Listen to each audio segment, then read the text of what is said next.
우리가 잘 아는 속담 중에 콩 심은 데 콩 나고 팥 심은 데 팥 난다 하는 속담이 있습니다.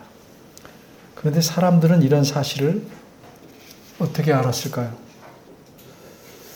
심어보고 기다려보고 추수해보니까 알게 되었을 것입니다. 다시 말해서 경험을 통해서 이러한 중요한 사실을 처음에 알게 됐습니다. 그래서 이제는 이것이 모든 사람이 인정하는 사실로 진리처럼 통용되고 있습니다. 그런데 만일 어떤 사람이 혼자 정말 콩 심은데 콩이 날까? 하고 반신반의하면서 나는 확신할 수 없다 생각하고 콩을 심고 직접 실험해보면 어떻게 될까요? 적어도 몇 달을 기다려야 확인할 수 있을 것입니다.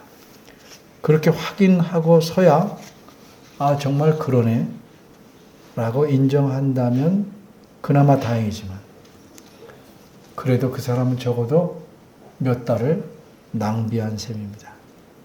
그런데 만일 이 사람이 많은 일을 그런 식으로 한다면 그 사람은 수많은 시간과 힘을 허비하는 미련한 삶을 살 것입니다. 많은 사람이 인정하는 것은 제대로 받아들이는 것이 우리가 시간을 낭비하지 않고 살아가는 지혜로운 일일 것입니다. 좀 어려운 말로 공리라는 말이 있습니다. 공리는 입증하지 않아도 누구나 사실이라고 인정할 만한 원리를 의미합니다. 수학에서 말하면 1 곱하기 1은 1이다. 또 어떤 숫자에 다 0을 곱하면 다 0이다. 그런 식을 공리라고 할 수 있습니다. 콩 심은 데 콩 나고 팥 심은 데 팥 난다는 것은 공리와 같습니다. 그런데 어째서 이것이 공리와 같을까? 저절로 된 것이 아니고 그것은 세상을 지으신 하나님께서 세상을 창조하실 때 그런 원칙을 정해 놓으셨기 때문입니다. 하나님께서 그런 원칙을 세워주시지 않았다면 사람들은 안정되고 평안하게 살 수 없습니다. 예측대로 되지 않거나 예측할 수 없는 일들이 빈번히 일어나면 크고 작은 혼란이 수없이 생기기 때문입니다. 그러니 사람들은 살 수가 없습니다. 그래서 하나님께서는 그런 상황이나 사실들을 다 아시고 심은 대로 걷게 하시는 원칙을 세우셨습니다. 근데 이 원칙은 농사에만 적용되는 게 아니고 또 자연뿐만 아니고 사람이 사는 삶에서 도덕적이고 또 영적인 모든 면에서 다 그렇게 통용되도록 만들어 놓으셨습니다. 따라서 사람이 이 원칙을 무시하면서 무엇을 해보려는 것은 하나님께서 세우실 원칙을 무시하는 것입니다. 그 결과는 어떻게 되겠습니까? 결과는 망하게 됩니다. 그런데도 적지 않은 교인들이 이런 원칙을 무시하려고 합니다. 심지어 이런 원칙을 무시하는 것을 믿음이 좋은 것이냐 착각하는 사람들도 혹 있습니다. 그러니까 말씀대로 순종하고 배우며 실천해야 신앙이 성숙해지는데 이게 원칙입니다. 그거 안 하고 주구장창 기도만 합니다. 계속 봉사만 합니다. 신앙이 성숙해지는 원칙이 있는데 그 성식을 무시하면 다른 면은 유익이 있겠지만 믿음은 성숙하지 않습니다. 그러면 어떤 상황에서도 행복해지는 일을 적게 가질 수밖에 없고 염려에서도 벗어날 수 없습니다. 신앙이 성숙해져야 어떤 상황에서도 행복할 수 있고 염려에서도 대부분 벗어납니다. 자녀를 키운 면에서도 같은 원칙이 적용됩니다. 자녀를 바르게 교육해야 바른 아이가 됩니다. 바르게 교육하진 않고 바른 아이가 되기를 기대하면 안 됩니다. 근데 어떤 교인들은 어렵고 힘든 것은 피하고 심지 않고 좋은 결과만 얻으려고 기도를 이용합니다. 물론 쉬지 말고 기도하라 성경이 말씀하지만 이 말씀이 아무것도 하지 말고 즉 심지도 말고 기도만 하라 이런 뜻은 아닙니다. 좋은 것을 거의 심지 않으면서 좋은 결과를 주시기를 하나님께 기도하는 것은 오히려 하나님을 무시하고 조롱하는 것입니다. 그런 기도는 혹시 있을 수 없는 일이지만 우상이 뭘 들어줄 수는 없으니까 논리적으로 우상에게는 통할 수 있을지 모르겠습니다. 우상은 어차피 귀도 없고 눈도 없고 들을 줄 모르고 볼 줄 모르기 때문에 기도자가 자기 마음의 만족감이나 위로를 얻고자 그렇게 기도할 수 있습니다. 그리고 그것을 붙잡고 살 수 있겠죠. 허황된 기대죠. 그러나 살아계신 하나님에게는 그런 식으로 기도하는 것은 하나님을 무시하는 겁니다. 제가 지난주일에 말씀드린 7절의 의미는 잘 기억하고 계실 겁니다. 그래도 오늘 설교 내용과 깊이 연관되므로 7절 말씀을 다시 정리하면 이렇습니다. 7절은 스스로 속이지 말라 말씀했는데 이렇게 말씀한 이유는 두 가지입니다. 하나는 하나님이 어떤 분이신가 하는 사실 때문이고 다른 하나는 하나님께서 세워두신 원칙 때문입니다. 하나님은 어떤 분이라고 7절에 말씀하십니까? 하나님은 만홀의 여김을 당하지 않는다. 이렇게 말씀합니다. 다시 말하자면 하나님은 무시당하지 않으시는 분이다. 물론 사람이 더군다나 하나님 믿는 사람이 대놓고 하나님 무시하려고 하지는 않습니다. 그런데도 하나님을 무시하는 경우가 많아요. 예를 들면 진실하게 내가 뜨겁게 또 열심히 기도하면 하나님께서 들어주시겠지. 이렇게 생각하고 기도합니다. 여기까지는 좋은데 그 다음 말이에요. 심지도 않고 기도하는 경우입니다.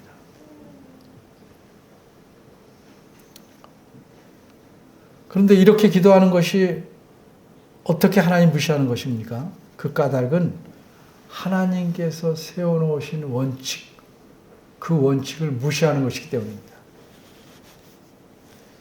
그 원칙은 여러분이 아는 대로 사람이 무엇으로 심든지 그대로 거두리라 하는 원칙입니다. 심지는 않고 거두기를 위해 기도하거나 조금 심고 많이 거두기를 바라서 기도하거나 잘못 심고 좋은 결과를 거두기를 기도하는 것은 하나님의 원칙에 신경 쓰지 않는 것이고 존중하지 않는 것이고 결국 그런 원칙을 세우신 하나님을 무시하는 것입니다. 그렇게 기도하면서 잘 되겠지 하고 생각하는 건 스스로를 또 속이는 겁니다. 절대 잘 안 됩니다.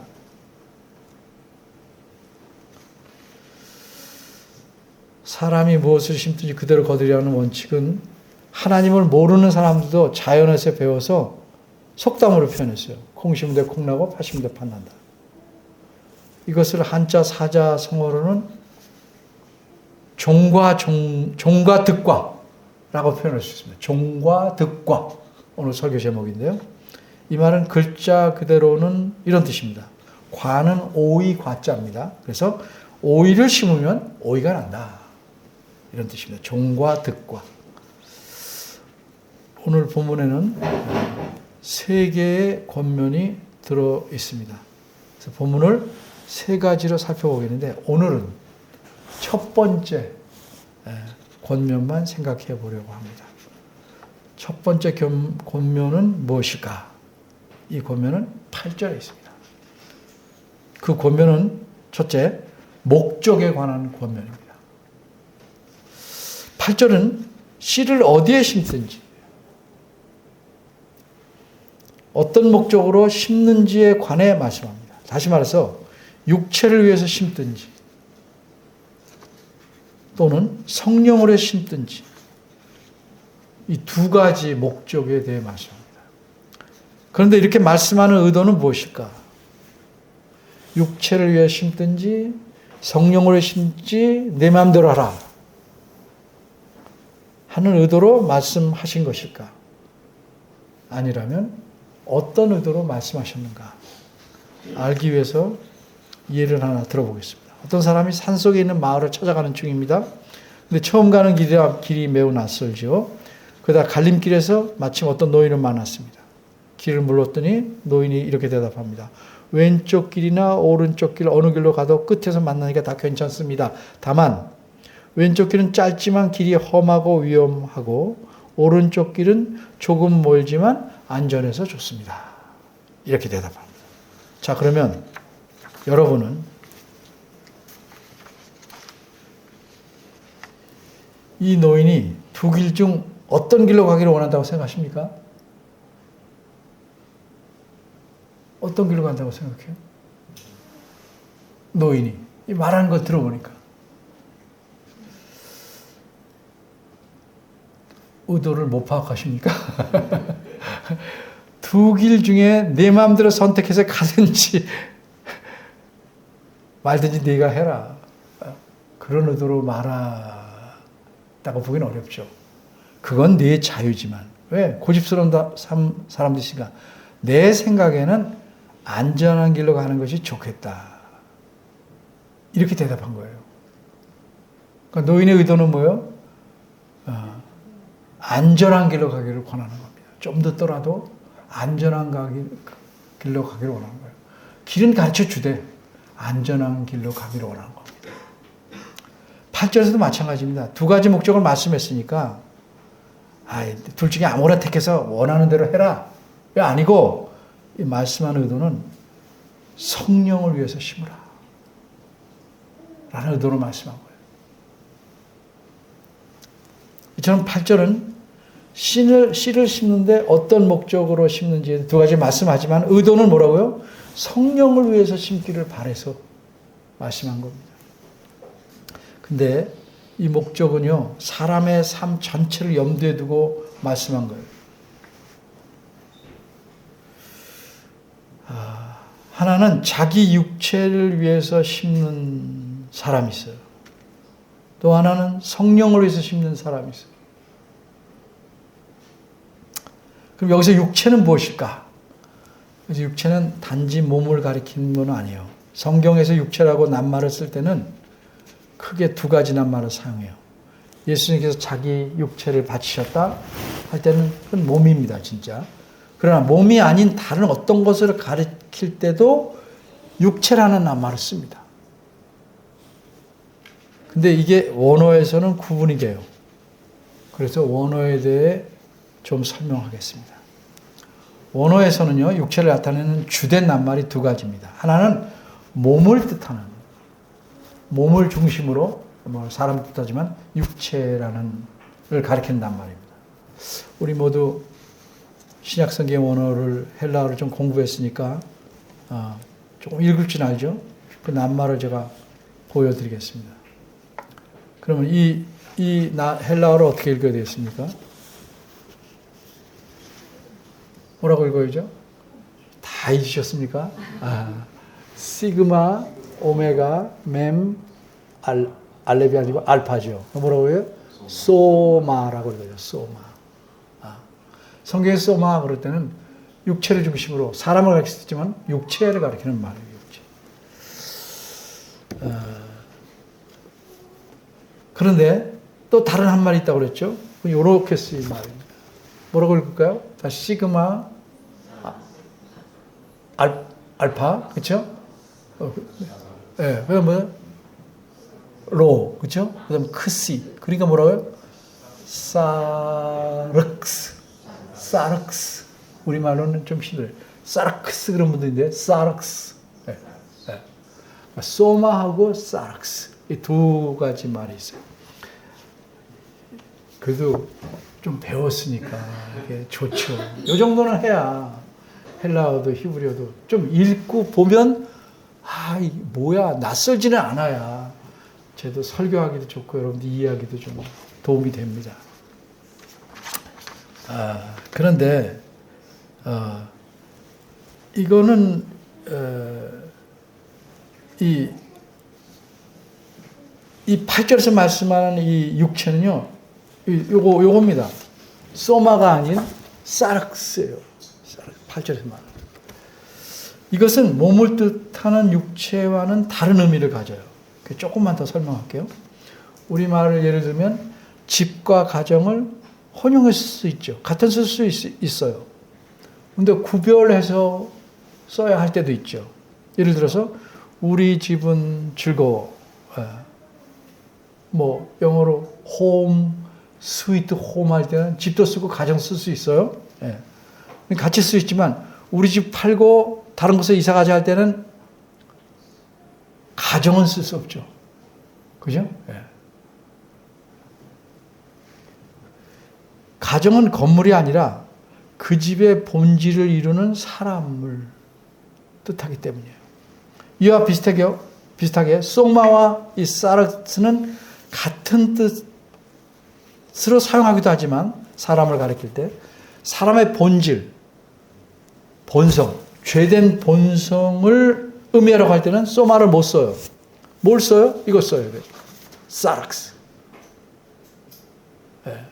그래서 성령과 여기서 대조적으로 쓰인 겁니다. 여기 8절에 말씀드린 대로 사르스 사용했는데 사람이 가진 욕심, 욕종, 그걸 본성으로서 그런 걸 가리키는 겁니다. 따라서 자기 육체를 위하여라는 표현은 자기 중심적이고 자기 만족을 얻기 위하여라는 의미입니다. 이처럼 사람은 두 가지 목적을 갖고 일하면서 뭘 심고 살아갑니다. 하나는 죄된 본성으로 이루어진 자기를 위하여, 다른 하나는 성령을 위하여. 좀 바꿔 말하면 자기 욕심과 욕망을 채우기 위해서 자기 중심적인 삶을 사느냐 아니면 성령 중심적으로 하나님 중심적으로 삶을 사느냐 하는 것입니다. 바꿔 말하면 내 삶의 주인이 나로서 사느냐, 내가 내 삶의 주인으로 사느냐 아니면 하나님께서 내 삶의 주인이라고 믿고 섬기고 사느냐, 이 두 가지 방향, 목적으로 사람은 살아갑니다. 내가 내 삶의 주인이라면 내가 나를 위해서 내 생각대로 내가 원하는 것을 다 하기 위해서 그것을 심습니다. 누구 눈치 볼 필요가 없죠. 주인이 내가 내 마음대로 하겠다는데. 그게 육체를 위해서 사는 겁니다. 근데 성령을 위해서 사는 것은 하나님께서 원하시는 것을 하나님께서 원하는 대로 하나님의 영광을 위해서 심는 겁니다. 그런데 하나님께서는 매우 신사적이십니다. 어떤 의미에서 신사적인지를 설명하겠습니다. 우리 안에 계셔서 우리 삶을 주관하시고 인도하시는 하나님을 우리는 삼위 하나님 중에서 누구라고 알죠? 성령 하나님이라고. 그래서 성령 이렇게 표현하는 건 성령 하나님이에요. 이 성령 하나님께서는 우리 그리스도 안에 계셔서 우리 삶을 다스리고 주장하시는데 강압적으로 하시잖아요.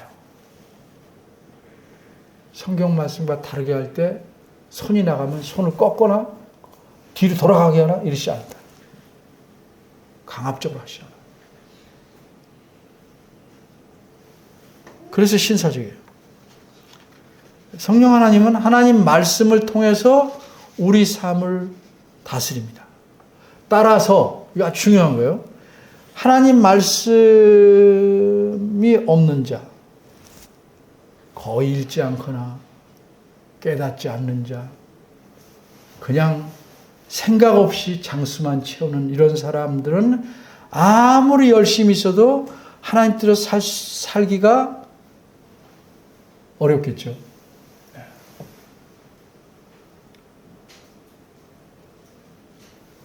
그래서 제가 누누이 강조합니다. 그리고 계속 성경을 읽도록 하는 거예요. 부지런히 성경을 가르치려고 나름대로 힘쓰죠. 또 성경대로 설교해 보려고 애쓰는 겁니다. 이렇게 성경 말씀을 부지런히 읽고 가르치고 알고 믿고 순종하도록 하려고 하나님께서는 교회를 세우셨고 교회가 존재하는 겁니다.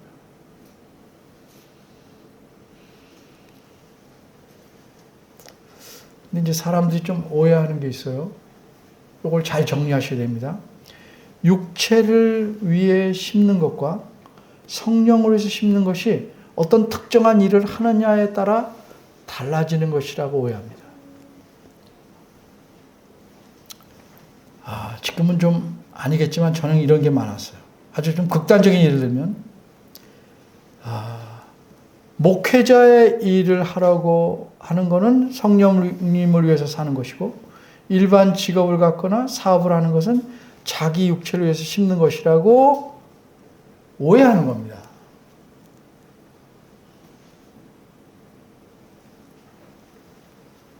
집안 살림을 하는 것은 자기 육체를 하는 것이라고 오해합니다. 그런데 성경은 그렇게 구분하거나 말씀하지 않습니다. 일에 따라 자기 육체를 위해 심느냐 성령을 심느냐를 그게 달라진다고 말씀하지 않아요. 아니 그렇다면 예수 믿는 사람들은 거의 모두 직업을 바꿔야 돼요. 믿자마자 바꿔야 돼요. 그렇죠? 다 뭐 해야 돼요? 다 신학교 가야죠.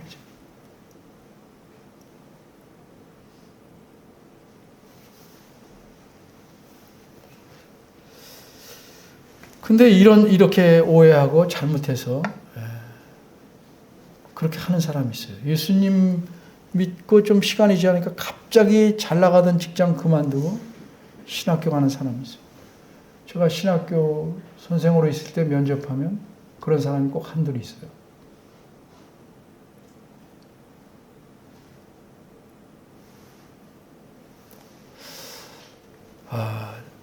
전부는 아니겠지만 어떤 사람들에게는요, 신학교 가는 것도 목사가 되어 목회하려는 것도 실제 하는 것도 겉보기에는 성령을 위해서 사는 삶 같지만 얼마든지 육체를 위해서 그렇게 하는 것일 수 있어요.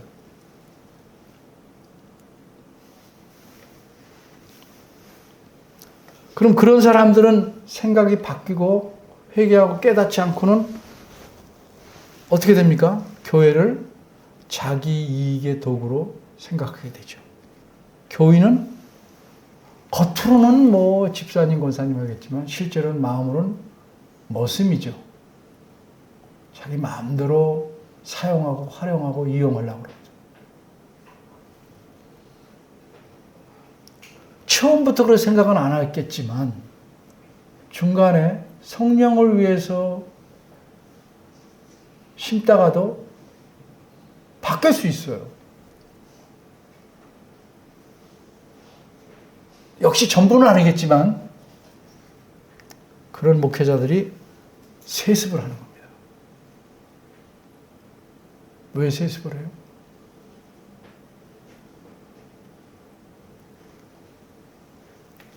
그러니까 이렇게 생각하는 사람들이 목회자가 되면 자기가 가장 높은 데 올라갔다고 생각하기 때문에 가장 신령한 직업을 가져서 생각하니까 다른 사람은 무시하는 것이고 다 자기 수하에 있다고 생각합니다.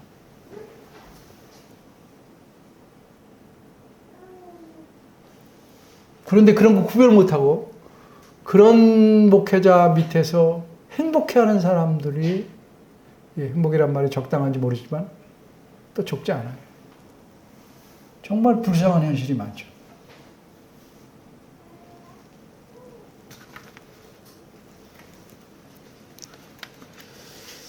물론 직업을 바꿔야 할 때 있어요. 예수님 믿으면. 자기가 가진 직업이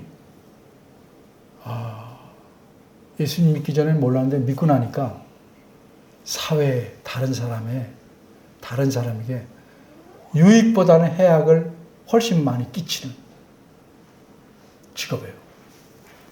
그럼 바꿔야죠. 다른 데보다 지독하게 돈을 추구해서 다른 사람들을 심하게 부리고 합당한 대우를 안 하는 곳에 간부야, 자기가. 그럼 바꿔야죠.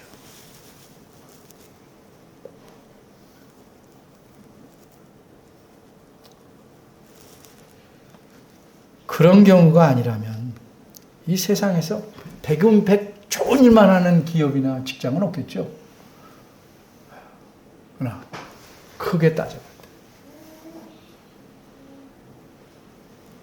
때 어떤 일을 하든지 어떤 목적으로 하느냐가 중요한 것이죠.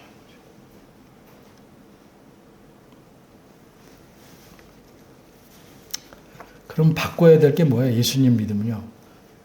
쉽게 말하면 직업을 바꾸는 게 아니고 그 직업, 그 일을 행하는 태도와 마음을 바꾸는 거예요. 이걸 내가 왜 하는가? 단순히 내 욕망, 내 욕심을 위해서 하는가? 내가 원하는 건 다 나쁜 건 아니에요. 그러나 그것이 하나님의 뜻에 맞느냐가 중요한 거죠. 그럼 맞춰가야죠. 이뿐이 아니에요. 제가 자녀 교육도 마찬가지예요. 왜 열심히 공부시킵니까? 열심히 공부시키는 게 나쁘다는 거 아닙니다. 공부 열심히 해야죠, 학생은. 왜 하냐는 거예요. 어떤 목적으로 하느냐.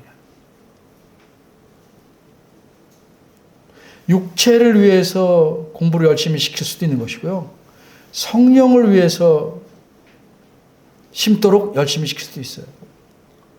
어떤 직업의 문제가 아니에요. 네, 목적입니다. 예수님 믿는 사람 중에서도 제가 가끔 정말 안타까움과 답답함을 느낄 때 있어요. 왜 믿지 않는 사람들이 하는 가치관을 따라서 그 자녀들은 잘 되는데 우리 자녀 이런가? 왜 이렇게 비교하고 속상해할까? 그렇게 육체를 위해 심는 일이 좋아 보입니까? 그래서 만나면 어떻게든지 지지 않고 자랑하려고 막 얘기를 해요. 남들은 점수 자랑해도 굳이 여러분이 자랑하라면 우리 아이는 공부는 좀 못하지만 남을 많이 도와줍니다. 바른 생각으로 하려고 합니다. 이런 거 좀 자랑해야 되지 않겠어요? 그럼 부모가 시험 점수를 잘 맞아오면 칭찬할 수 있지만 그거를 기뻐하는 것보다도 착한 일, 선한 거를 별로 안 기뻐하면 자녀들은 어디에 가치를 둡니까? 시험 잘 보는 것이 부모를 기쁘게 하는 거라고 가치 판단을 다르게 냅니다. 부모가 좀 신경을 써야죠. 그게 자녀의 교육을 바르게 심는 일입니다. 가치관을 바로 심어지 않으면 공부를 하는 것도 제가 자주 말하죠. 남을 위해 하는 겁니다. 돕기 위해서. 그렇지 않으면 공부 안 하는 게 해악을 덜 끼쳐요. 남을 섬기고 돕고 위로하고 남의 말 잘 들어주고 심하게 고집부리지 않고 이런 것들 가치관을 가르치는 것, 이게 성령을 위해 심는 거예요. 그게 교육입니다. 그게 하나님이 기뻐하시는 거예요. 근데 말로만 가르치면 안 되고 집에서 부모가 본을 보여야 되는데 이 괴리가 심하면 자녀는 뭘 또 배우냐면 위선을 배우게 됩니다. 부모의 모습에서. 말은 이렇게 해야 칭찬받고 행동은 이렇게 하는구나. 자, 이제 심는 것에 대해서 거두는 것은 뭘까? 8절이 말씀입니다. 육체로 왜 심는 자는 그 육체로부터 썩어진 것을 거둔다. 이렇게 했어요.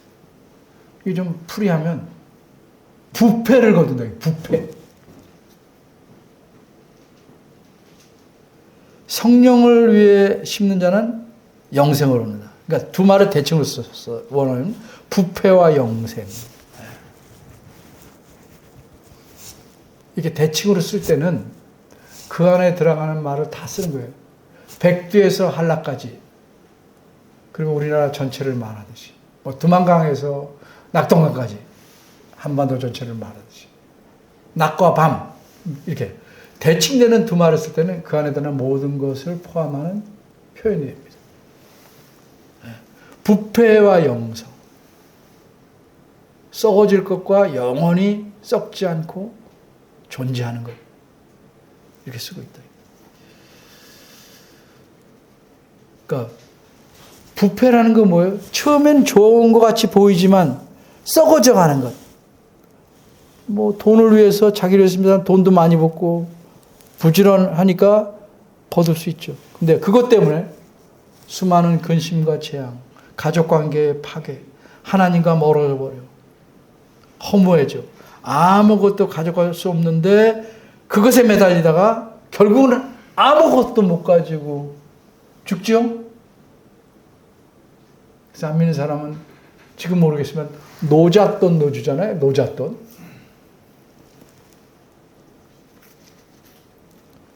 그러니까 결국 냄새 나는 부패에서 썩는 썩음, 상실, 죽음 이런 것들 묶어서 부패라는 한마디를 표현한 거예요. 그럼 영생이란 건 뭐예요? 영생이란 하나님께서 주시는 복 전체의 핵심을 영생이라고 그래요. 단순히 오래 사는 것을 영생이라고 얘기하는 게 아니고 하나님과 더불어 사는 썩지 않는 삶, 싱싱한 삶, 기쁨과 보람이 끊이지 않는 삶, 현세와 내세 계속 이르는, 계속 흐르는 강처럼 그런 삶. 전체를 포함해서 성경은 영생 이렇게 말합니다. 그럼 어떻게 성령을 해서 심으면 영생을 과연 거둘 수 있을까?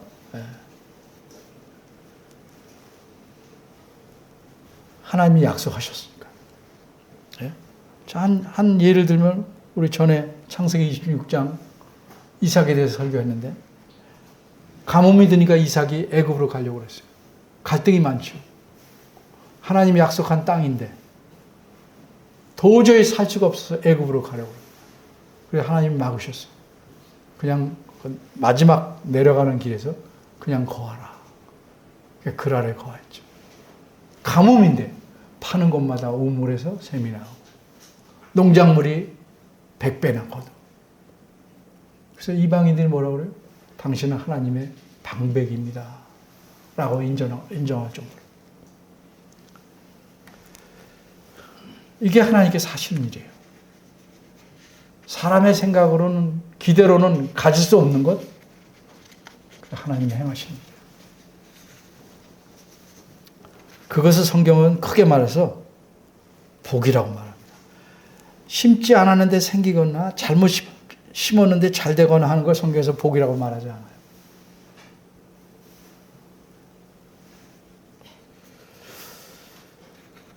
오해하지 말할 거는 하나님께서 우리에게 복을 주신다. 아무것도 안 해도 복을 주신다. 이렇게 생각하면 안 돼요. 그럼 하나님은 복을 주는 기계에 불과해요. 하나님께서 우리에게 복을 주시기 때문에 우리는 바로 심어야 돼요. 하나님이 원하시는 좋은 것을 심어야 되고 성령을 위하여 심어야 돼요. 하나님을 심어요. 그러니까 심지 않으면 적어도 결실과 수확에 관한 한 복이 주어지지 않아요. 물론 그럼에도 불구하고 하나님께서 우리를 버리시지 않아요. 그걸 복이라고 할 수 있죠. 말할 수 있어요. 또 깨닫는 지혜를 주신 것도 복이라고 말할 수 있어요. 그러나 내가 바른 목적으로 해서 심지 않는, 수고하지 않는 것에 대해서는 아무것도 거둘 수 없다 하는 생각이 분명해야 돼요. 우리가 앞으로 더 생각해 보겠지만 무슨 딱 10개 심으면 딱 10개 이렇게 하지 않죠. 풍성한 것이 추가되죠. 복에는. 어쨌든 바르게 심지 않으면 아무것도 거둘 수 없다.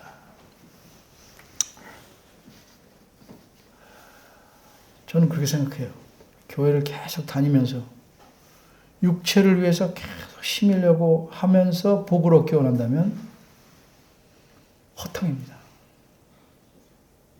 좋은 교회 다니면 효과가 있을까요? 더 마음의 갈등만 많아요. 여러분은 안 그러시겠지만 옛날에 제가 그렇게 얘기한 적이 있어요. 다른 교회 선택하십시오.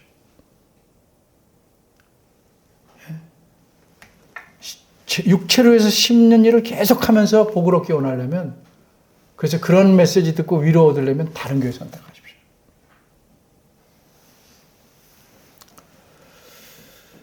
오늘 본문을 통해서 우리가 분명히 알아야 될 건 뭡니까? 하나님께서는 우리 일생 동안 계속해서 성령을 위해, 하나님을 위해서 심기를 원합니다. 그리고 하나님은 우리에게 그 결실로 넘치는 복을 주시기를 원합니다. 여러분은 어떻게 하셔야겠습니까? 어떤 복을 얻기를 원하며 살아가셔야겠습니까? 기도하겠습니다.